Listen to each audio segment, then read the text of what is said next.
रूमचा automatic lock होणारा दरवाजा बंद झाला आणि त्यात 1 वर्षाचे बाळ अडकून पडले। हनुमानगडमधील ही घटना आहे। वृंदावन निवास या इमारतीत पहिल्या मजल्यावर कंकरे कुटुंब राहते।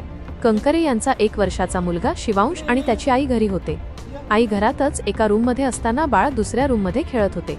तेव्हा हवेने किंवा अन्य कारणाने रूमचा दरवाजा ढकलला जाऊन दरवाजा लॉक झाला। शिवांश रूममध्ये एकटा अडकला।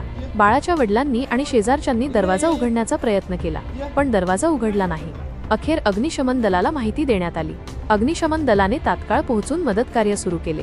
घराच्या पाठीमागे जाऊन सीडीवरून खिडकीतून फायर हुक टाकून दरवाजा उघडण्यात आला। जवळपास तासभर हा चिमुकला रूममध्ये एकटा खेळत होता। अग्निशमन दलाने काही वेळातच या बाळाची सुटका केली।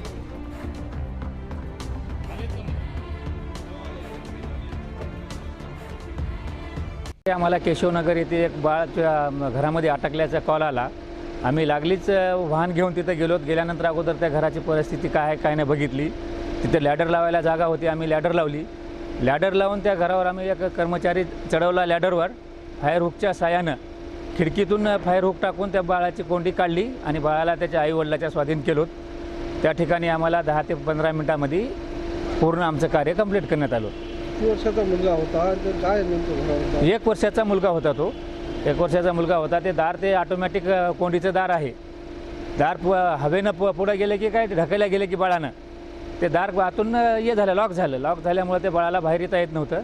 त्यामुळे आम्हाला ते त्यांनी कॉल केला। कॉल केल्यानंतर आम्ही त्या बाळाला सुखरूपरित्या बाहेर काढलो।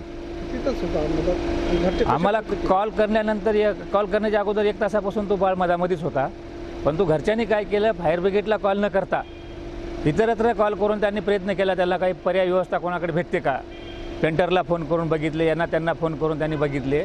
नंतर आम्हाला कॉल केला। पण तुम्ही असं या माध्यमातून जनतेला अहवाल करतो की असे जर कुठले रेस्क्यू असतील तात्काळ अग्निशमन विभागाशी संपर्क साधल्यास त्याला विलंब होणार नाही आणि जीवितहानी वाचू शकते।